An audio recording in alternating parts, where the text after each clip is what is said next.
सम्पूर्ण देश तथा विदेशबाट हेर्नुमा आदरणीय दर्शक महानुभाव स्वीकार म जनवादी गायक झङ्कार बुढामरको न्यानो नमस्कार अनि अभिवादन।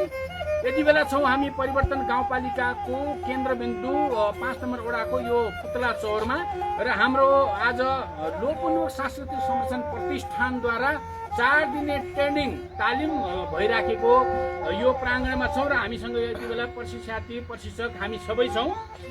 र हिजो मात्रै हाम्रो देशका प्रधानमन्त्रीले एउटा अनौठो शब्द प्रयोग गर्नुभयो कि पराईले विदेशीले हाम्रो भूमि मिचिरहेको बेला हाम्रो सीमा मिचिरहेको बेला हामीले काँचै आँखाले देख्दै उहाँले चाहिँ कहाँको विदेशीले मेच्नु नेपालले पो अरूको सीमा मिचिया छ भनेर एकदमै नेपाल सिङ्गो 3.5 करोड नेपालीलाई मन दुख्ने शब्द बोल्नु भएको छ। यो विषयमा हामीले छोटो एउटा प्रस्तुति यहाँहरूको माझमा राख्दैछौँ बाँकी हाम्रो प्रस्तुतिबाट। र साँच्चै तपाईँहरूले मन छुन्छ भने यो प्रस्तुतिले तपाईँले 3 करोड नेपालीको मोबाइलसम्म पुर्याइदिने अठोट गर्दै सम्पूर्ण हाम्रो लोकमुलुक सांस्कृतिक संरक्षण संस्थानको हाम्रो परिवार र सम्पूर्ण प्रशिक्षार्थीको तर्फबाट यो प्रस्तुति है त।